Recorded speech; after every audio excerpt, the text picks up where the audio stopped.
Ons is in Spreuke hoofstuk 6, ons gaan lees vanaf vers 6 tot vers 11. Spreuke 6, vers 6 tot 11, en het lees dan so: Gaan na die muur, luiaard, kyk na sy weë en word wys. Hy wat geen aanvoerder, opsigter of heerser het nie, maak sy brood klaar in die somer, bære sy voedsel weg in die oestyd. Hoe lank, luiaard, sal jy bly lê? Wanneer sal jy opstaan uit jou slaap? Nog 'n bietjie slaap, nog 'n bietjie sluimer, nog 'n bietjie hande vou om uit te rus. So kom dan jou armoede soos 'n rondloper en jou gebrek soos 'n gewapende man. En so ver in die teks vandag. Kom ons buig die hoofde. Here, ons dankie vir die woord. Here, ons dankie dat dit genoegsaam is vir ons, Here, om ons te leer hoe ons moet wandel in hierdie lewe. En Here, ons bid dat U woord in hierdie oggend sal gebruik, spesifiek ook ons teks in hierdie oggend, om met ons harte te spreek, o Here. Dat ons ywerig sal wees in hierdie lewe wat U vir ons gee. Dat ons sal ag gee op die woorde vandag. Dat ons sal ag gee op die woord. En dat ons sal doen wat dit van ons vereis. Here, maak ons harte oop vir die woord. En help ons om te besef dat dit is nie die woord van mense nie. Dit is U woord. Dit is die God van die heelal wat met ons praat. Dit is die skepper van die hemel en die aarde wat ons aanspreek. En Here, mag ons dus agting gee op dit wat U ons in hierdie oggend leer. Maak ons harte oop. En mag die Gees in ons harte werk, o Heer. Want sonder die krag van die Gees sal daar absoluut niks in ons lewens gestalte vind nie. Maar Here, mag U en die woord wel in ons gestalte vind. Alles, Here, ter eer en verheerliking van U heilige naam, Jesus Christus. Amen. Nou, ons laas week begin met hoofstuk 6, waar ons sien dat verse 1 tot 19 byna as 'n synnota staan tussen die vorige hoofstuk en die tema van egbreek, wat dan weer ook hervat sal word vanaf vers 20 van hierdie hoofstuk. En in hierdie onderbreking of synnota sien ons dan die hantering van 3 onderwerpe, naamlik om nie borg te staan vir iemand nie, soos ons laasweek gesien het in die eerste 5 verse staan. Tweedens die onderwerp van luiheid, of om nie lui te wees nie, waarna ons vandag sal kyk. En dan volgende week verse 12 tot 19, wat dan weer handel oor die kwaaddoener, of die deugniet. Maar soos ons laasweek gesien het, dit is die dwaas wat vir iemand borg staan, of so Spreuke 17 vers 18 dit stel, dit is 'n verstandelose mens wat aanslag gee, wat borg staan vir sy naaste. En wat ons moet oplet is dat daar geen uitsonderings gemaak word nie. Daar is 'n punt aan die einde van daardie sin. Menende, dit is nie 'n geval van jy mag nie borg staan nie, maar jy kan maar borg staan as die persoon betroubaar is nie.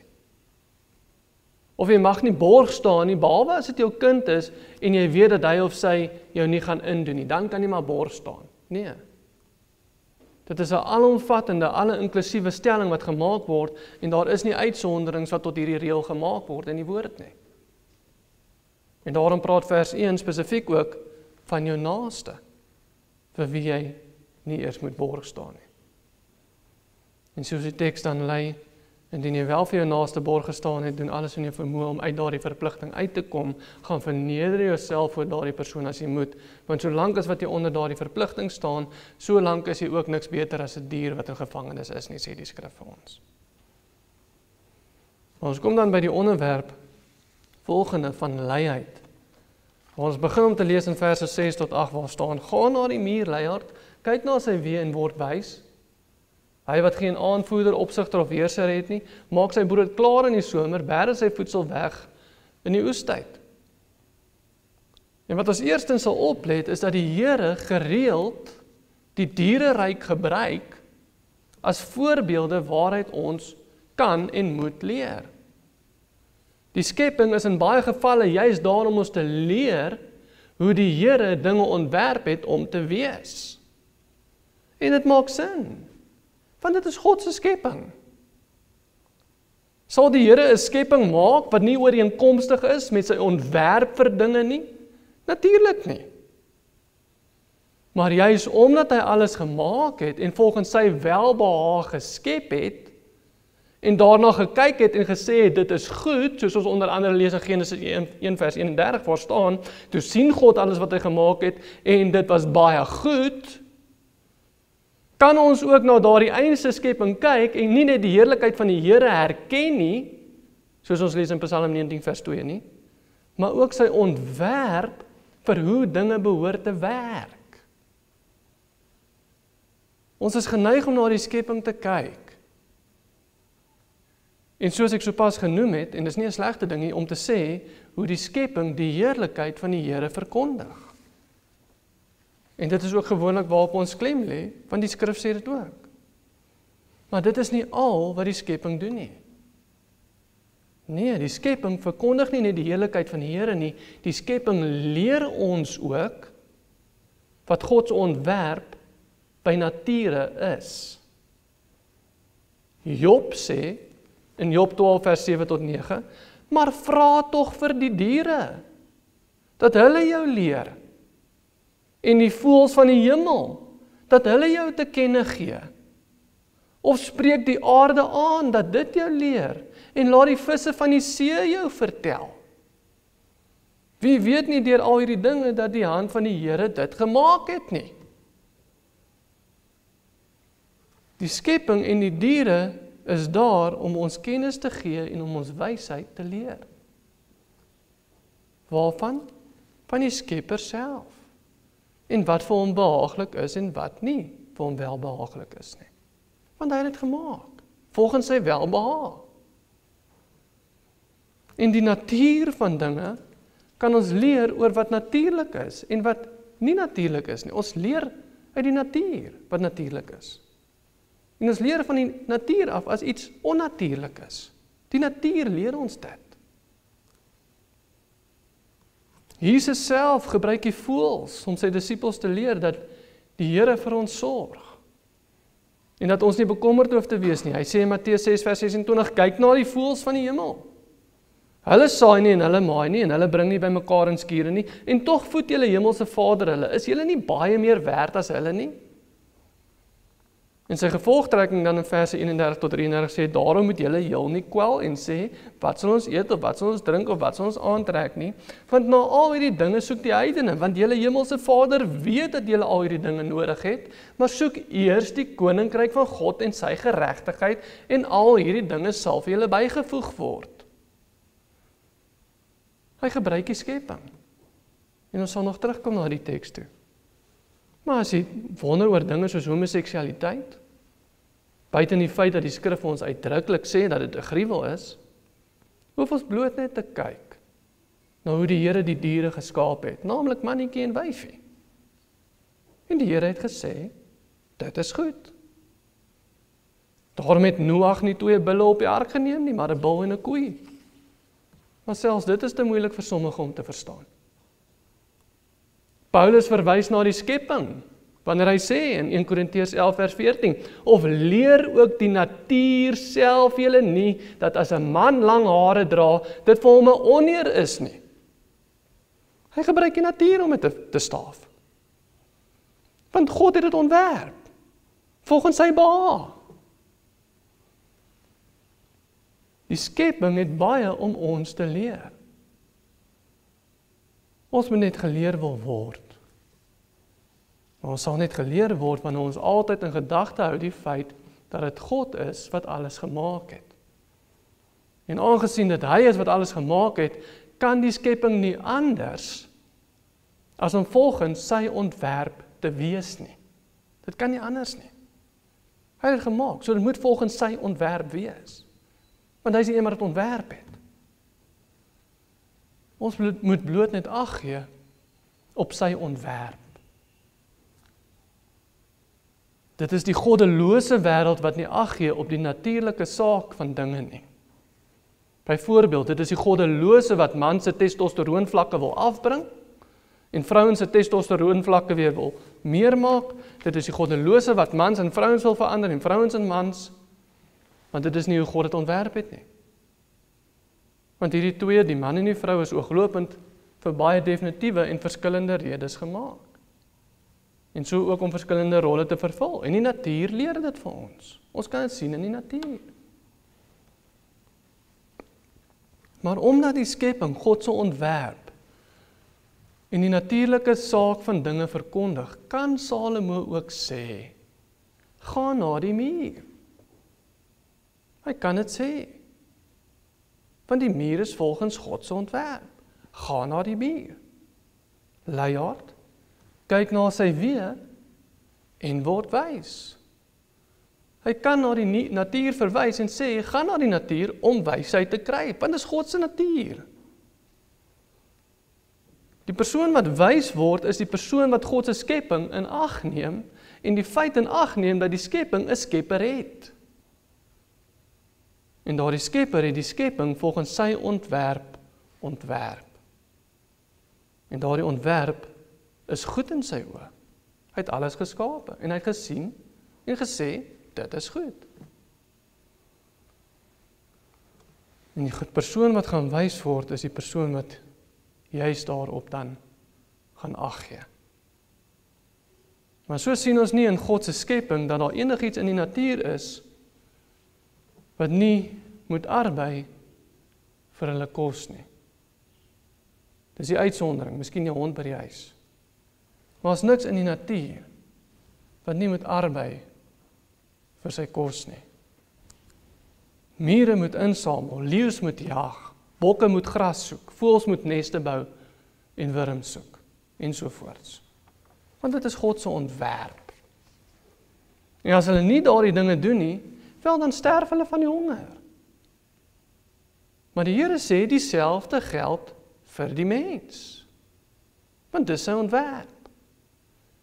Die mens is nie 'n uitsondering tot hierdie reël nie. As 'n mens nie wil werk nie, maar lui wil wees, dan moet hulle nie kos kry nie. Punt.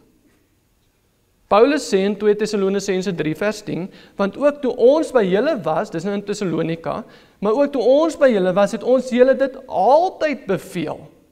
As iemand nie wil werk nie, moet hy ook nie eet nie. Menende jy het nie 'n teologiese graad nodig om goeie of Bybelse werksetiek te leer nie. Jy hoef net na die natuur te kyk en te besef dat die Here se ontwerp nie net vir die diereryk nie, maar ook vir ons is dat indien jy nie bereid is om te werk nie, dan moet jy maar doodgaan van die honger, soos 'n dier doodgaan van die honger as hy nie wil werk of vir homself wil kos insamel nie. Paulus bevestig bloot vir ons wat die natuur klaar al vir ons leer. Hy bevestig bloot God se ontwerp. Dat as iemand nie wil werk nie, moet hy ook nie eet nie. En dan sê Paulus in die volgende verse hoe ons so 'n gelowige moet hanteer wat nie bereid is om te werk nie, maar lui is, waar hy dan sê in verse 12 tot 14 van 2 Tessalonisense hoofstuk 3, sulke mense beveel en vermaan ons deur ons Here Jesus Christus om rustig te werk en hulle eie brood te eet. En julle broeders moet nie in goed doen vervlou nie, en as iemand aan ons woord in hierdie brief nie gehoorsaam is nie, teken die man en hou geen gemeenskap met hom nie, sodat hy skaam kan word. Nou daar is 'n verskil tussen 'n luiaard en iemand wat wil werk, maar nie werk het nie. Daar is 'n verskil tussen 'n luiaard en iemand wat wil werk, maar nie werk het nie. Maar jy sal bitter selde, indien ooit, enige persoon sien wat wil werk, wat vir 'n lang periode van tyd nie werk het nie. As iemand wil werk, hy sal werk kry. Of hy sal werk maak. Hy sal iets doen. As iemand wil werk, dan sal hy werk. Veral as jy 'n gelowige is. Want die Here sê in Matteus 6 vers 31 tot 33, daarom moet julle heel nie kwel en sê wat sal ons eet, of wat sal ons drink, of wat sal ons aantrek nie, want na al hierdie dinge soek die heidene, want julle hemelse Vader weet dat julle al hierdie dinge nodig het. Maar soek eers die koninkryk van God en sy geregtigheid, en al hierdie dinge sal vir julle bygevoeg word. Hoe so? Want God se koninkryk behels werk. Die Here sê nie, kom in my koninkryk in en nou hoef niemand meer te werk nie. Nee, sy woord sê ons moet nie lui wees nie, sy woord sê ons moet werk. En Paulus sê, as ons nie werk, dan eet ons nie. Die koninkryk behels werk. Soek eers die koninkryk. En al die dinge sal vir jou bygevoeg word. Jy sal kos hê om te eet, al die dinge sal vir jou voorsien word, as jy eers die koninkryk soek. Want die koninkryk behels ook werk. Want dis wat sy woord ons leer, dis wat die skepping ons leer. Daarom is ek oortuig dat enige bedelaar wat jy by 'n robot sien, behalwe as hy miskien krippel is en fisies nie kan werk nie, is nie 'n gelowige nie. Hy kan nie wees nie. Want God is dan nie besig om hom te voer nie. Maar God sê as ons eers sy koninkryk soek, dan sal al hierdie goed vir ons gegee word.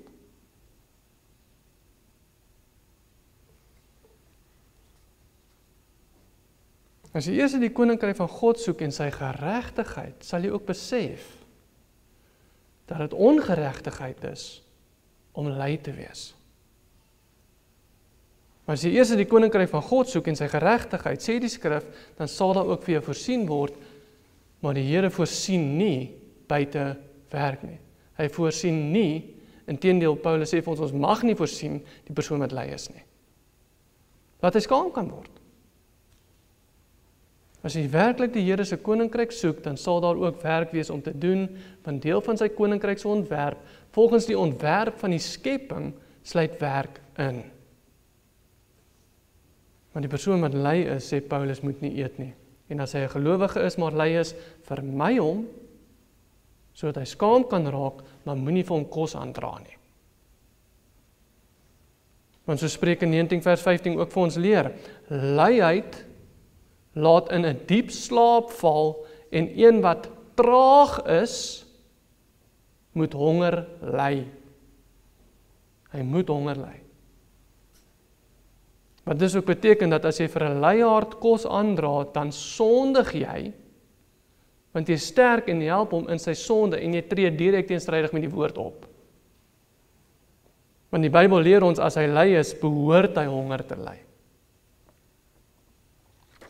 En die luiaard is natuurlik nie moeilik om te herken nie, want eerstens hulle wil nie werk nie, en tweedens, wanneer daar wel 'n geleentheid is om te werk, sal hulle weer verskonings maak om nie te werk nie.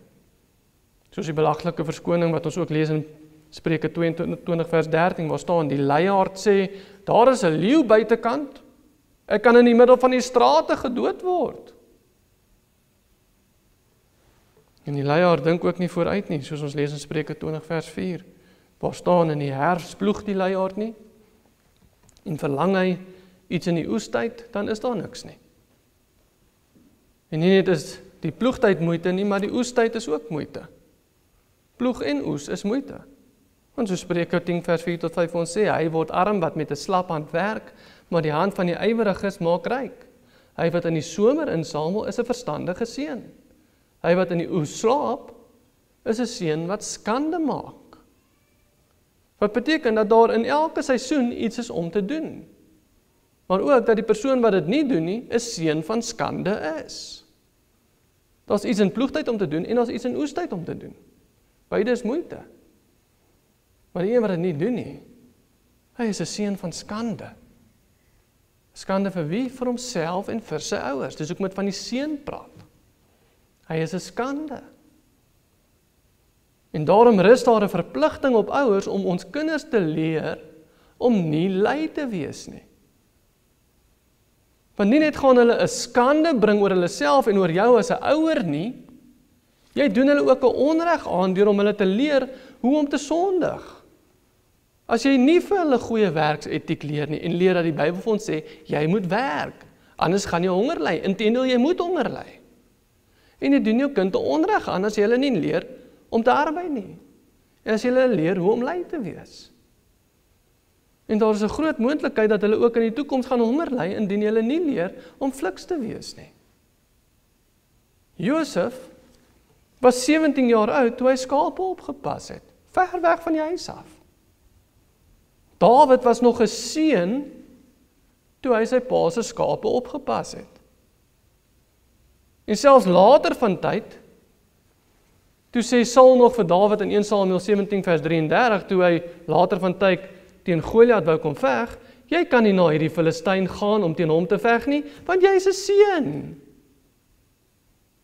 Maar hy het lang voor die tyd al skape opgepas. En teen hierdie tyd was hy nog steeds 'n seun. Maar wat ouers vandag doen is presies die teenoorgestelde. Jy plak jou kinders voor die TV en daar word konstant agter hulle skoongemaak en hulle help nie met die alledaagse take rondom die huis nie. Want iemand anders sal dit mos vir hulle doen. En jy dink jy doen jou kind 'n guns, maar jy is besig om deeg nie te groot te maak. Leer eerder jou kinders om te werk, want dit is hoe die koninkryk van God werk.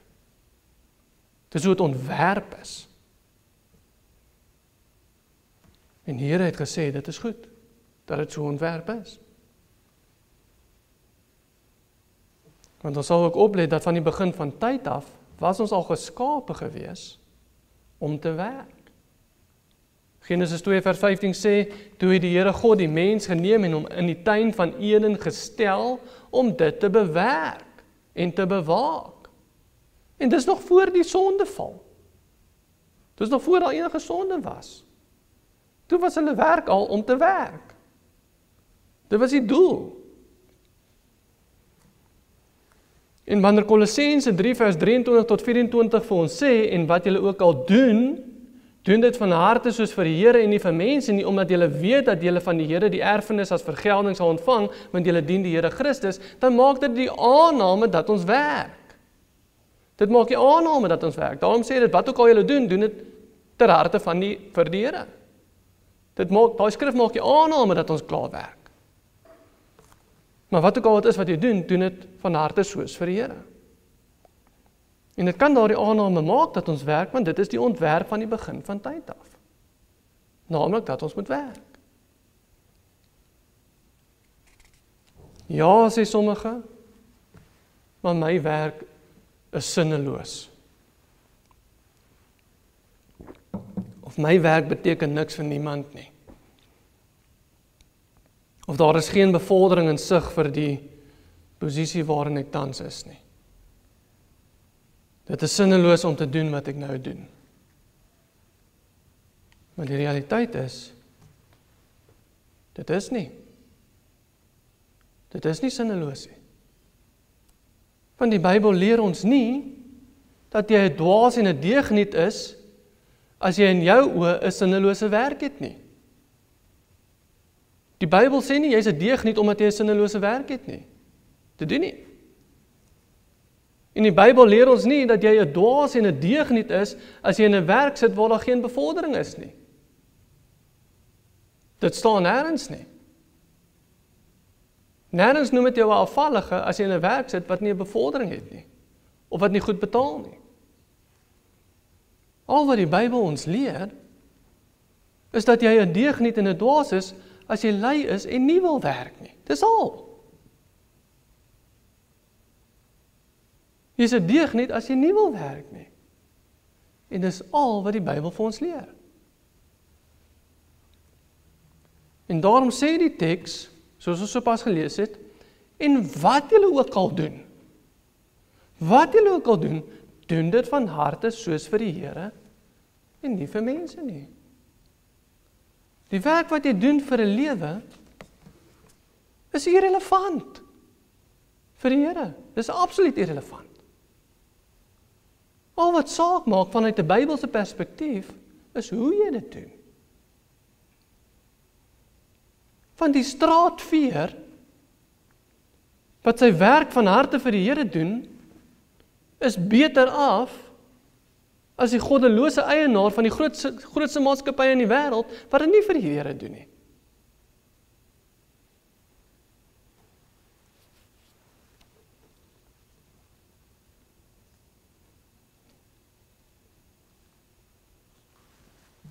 Ja, maar ek verkoop net meubels.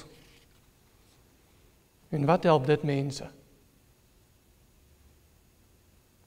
Markus 6 vers 3. Is hy nie die timmerman? Is hy nie die timmerman, die seun van Maria? En die broer van Jakobus en Joses en Judas en Simon nie? Was Jesus se werk sinneloos? Omdat hy maar net 'n timmerman was, omdat hy maar net meubels gemaak het? Nee.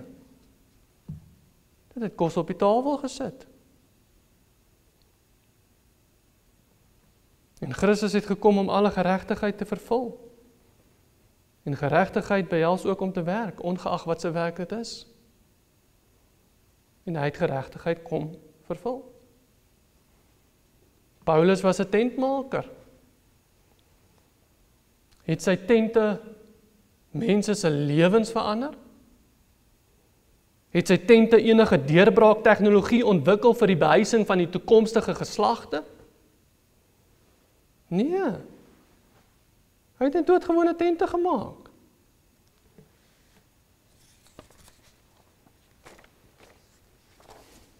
En was daar vir Paulus 'n bevordering in sig? Nee. Was dit sinneloos? Nee. Dit het kos op die tafel gesit en dit was genoeg om te voldoen aan die oorspronklike ontwerp van God se skepping en aan die volle vereiste van sy wet. Die enigste gebod waaraan hy gehoorsaam moes wees in terme van sy werk was, moenie lui wees nie. Dis al. En doen dit van harte soos vir die Here en nie vir mense nie. Dis al wat hy moes doen.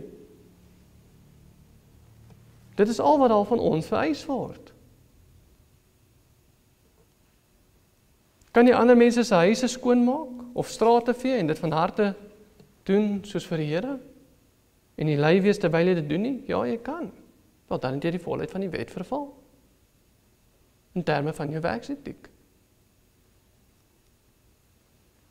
Dan het jy die volheid van jou verpligting teenoor die Here nagekom en kan met 'n geruste hart in die bed gaan klim. Ongeag of jy die wêreld verander het of nie. Want jou volle verpligting teenoor die Here het jy nagekom. En as dit is waar die Here jou gesit het, dan is dit waar die Here jou gesit het. Hy bepaal die grense van ons woning, sê Handelinge. As dit is waar die Here jou gesit het, dan is dit waar die Here jou gesit het.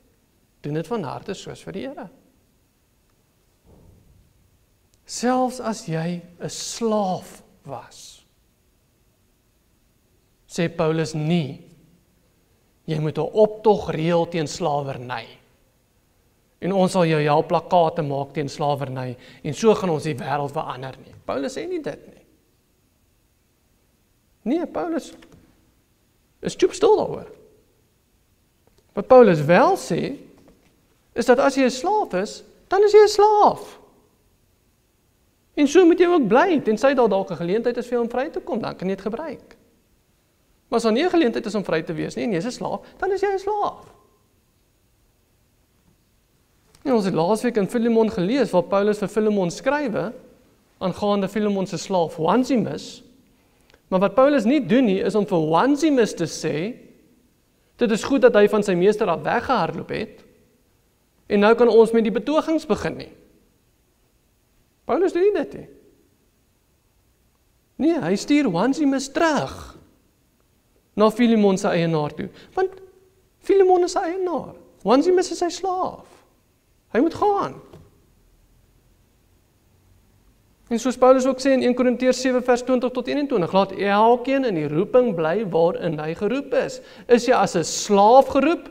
Laat dit jou nie kwel nie, sê Paulus. Hoekom nie? Want die Christelike werksetiek, volgens God se woord, sê nie dit is jou verpligting om die wêreld te verander deur om nuwe medisyne of nuwe tegnologie te ontwikkel nie, maar alleenlik om hard te werk. Ongeag wat dit is wat jy doen. En doen dit van harte soos vir die Here en nie vir mense nie.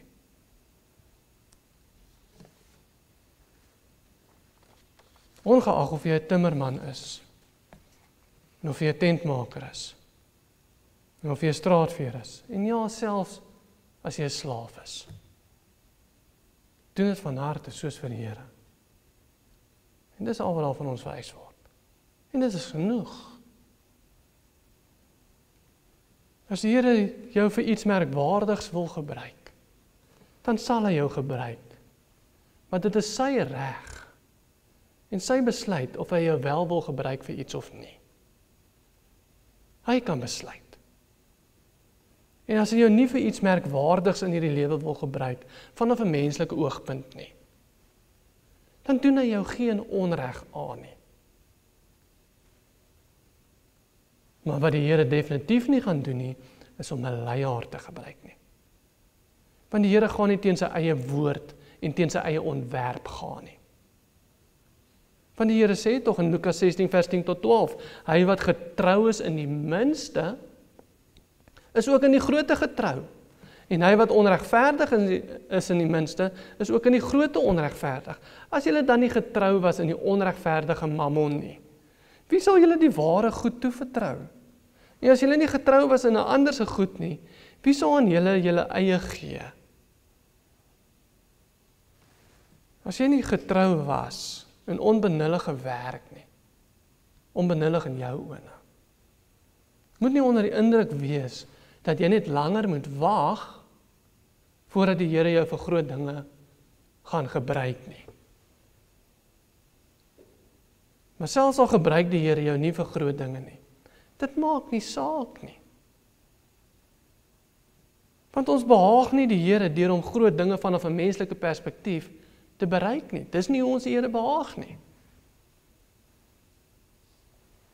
Dit behaag die Here as ons werk en ons nie lui is nie. Dis wat die Here behaag. En dit is al. Dit is al. Die charismatiese kerke sal altyd vir mense vertel, die Here wil jou vir groot dinge gebruik.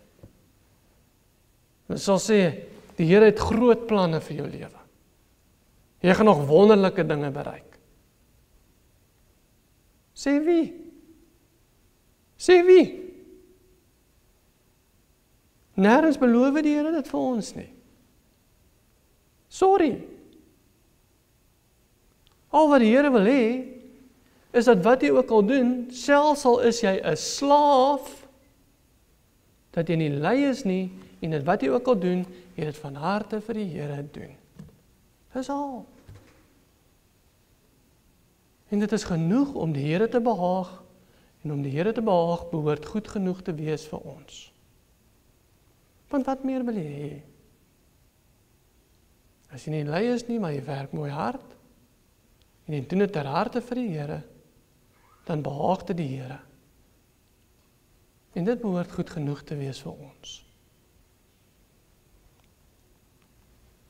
Maar as ons lui is, dan is verse 9 tot 11 van ons teks op ons van toepassing. Waar staan, hoe lank luiaard sal jy bly lê? Wanneer sal jy opstaan uit jou slaap? Nog 'n bietjie slaap, nog 'n bietjie slymer, nog 'n bietjie hande vou om te rus. So kom dan jou armoede soos 'n rondloper en jou gebrek soos 'n gewapende man. Ander vertaling sê, so kom jou armoede soos 'n dief en jou gebrek soos 'n gewapende man. En dit vang die idee vas dat jou armoede nie net stilweg gaan plaasvind soos 'n dief wat jou beroof in die nag nie, sonder dat jy weet nie, maar dat dit ook baie prominent en ooglopend sal plaasvind soos 'n gewapende man wat jou sal steel en besteel en jou besitting van jou sal wegneem. Maar die punt is, jy gaan die vrugte pluk van jou luiheid. Dis die punt. Of dit 'n stilweg is en of dit ooglopend is soos 'n gewapende man, jy sal die vrugte pluk van jou luiheid as jy lui is.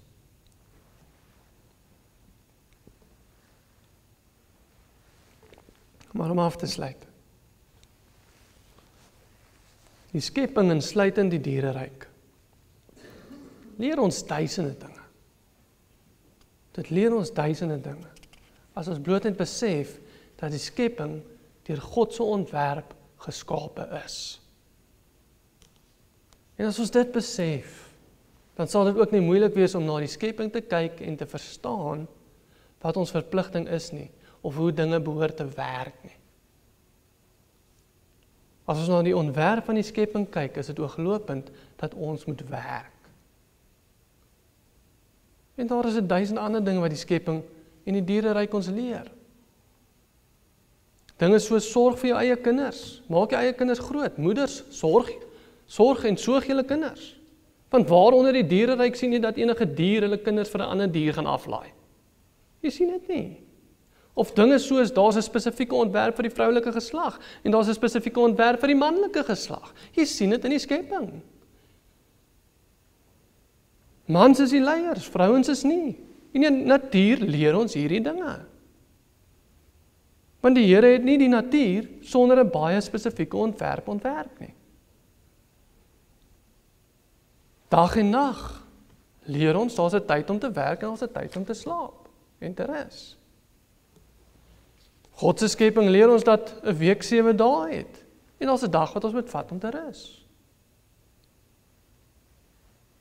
En laastens leer dit ons ook onder andere om te kyk na die muur, jou leiaard en word wys. En soos ons in die nuwe jaar ingaan, moenie mismoedig word met jou situasie by die werk nie, of die tipe werk wat jy doen nie, want dit is irrelevant. Dit is irrelevant. Paulus kon tente maak en nog steeds ywer vir die koninkryk van God. Dat ons vandag nog van hom lees. Maar hy was 'n tentmaker. Maar hy kon ywer vir die koninkryk. Dit is nie 'n Bybelse begrip dat ons verplig is om 'n werk te hê waar ons die wêreld gaan verander nie. Ek sê weer, dit is nie 'n Bybelse begrip dat ons 'n werk moet hê waar ons die wêreld gaan verander nie. Dit is nie 'n Bybelse begrip nie. Nêrens leer die woord ons dit nie. Dat jy verplig is om 'n werk te hê waar jy die wêreld gaan verander nie. Nee. En statisties is dit ook onwaarskynlik in elk geval. Ongeag wat jou ma vir jou gesê het jy gaan doen. Maar wat wel 'n Bybelse begrip is om nie lui te wees nie. Dit is 'n Bybelse begrip. Moenie lui wees nie. Selfs al is jy 'n slaaf, sê Paulus. En om wat julle ook al doen dit van harte soos vir die Here en nie vir die mense nie. Omdat julle weet dat julle van die Here die erfenis as vergelding sal ontvang. Want julle dien die Here Christus. Ons erfenis kom nie van ons werkgewer af nie, maar van Christus af. En hy sal dit vir ons gee, want hy is nie 'n mens dat hy sou lieg nie. Is jy ongelukkig met jou werk en die vergoeding wat daar vir jou gegee word? Dat jy nie die promosie kry nie? Waarskynlik is dit omdat jy jou erfenis van jou werkgewer af verwag. Want wat julle ook al doen dit van harte soos vir die Here en nie vir mense nie. Omdat julle weet dat julle van die Here die erfenis as vergelding sal ontvang. Want julle dien die Here Christus. En mag die Here ons dit gun om hom ook so in ons werk te aanbid. En om ook so deur ons werk sy naam te verheerlik. Want ons erfenis kom in elk geval nie van ons werkgewer af nie. Dit doen nie. Maar van die Here af. En ons rykdom of ons armoede hang in elk geval nie van jou werkgewer af nie. Want al die goud en die silwer behoort nie aan jou werkgewer nie, maar aan die Here. En die woord bevestig dit vir ons. Al die goud en die silwer is syne, sê die skrif. Jou rykdom en armoede hang in elk geval nie van jou werkgewer af nie. Jou erfenis hang nie van hom af nie.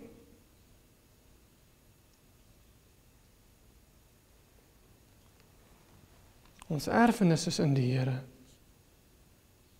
En hy is getrou wanneer hy sê dat ons van hom af die erfenis sal ontvang. Mag ons bloot sy naam verheerlik in dit wat ons doen en hoe ons dit doen. Amen. Kom ons sluit die oë. Here, ons kan U net loof en prys vir U goedheid en U genade, vir U woord. Here, en dis die wêreld wat ons mismoedig maak met ons werke. Dis ons eie sondige natuur wat ons mismoedig maak met ons werke. Here, en so vergeet ons ook wie se skepping hierdie is, dat U die skepper is, dat al die goud en die silwer aan U behoort, Here, en dat U ons absoluut niks skuld nie, Here. U skuld nie vir ons 'n werk waar ons die wêreld verander nie. O Here, maar al wat U van ons vereis is om hard te werk, om nie lui te wees nie, en om alles ter eer en verheerliking van U naam te doen. Maar Here, gun dit ons om dit so te doen. En Here, mag ons besef dat ons erfenis kom nie van ons werkgewers af nie. Inteendeel, hulle is absoluut irrelevant. Of daar nou 'n bevordering is of nie, of ons te min geld kry of nie, Here, is irrelevant, want U is God, en U is Heer, en U regeer, en is van U af wat ons erfenis ontvang, en al die goud en die silwer behoort in elk geval aan U.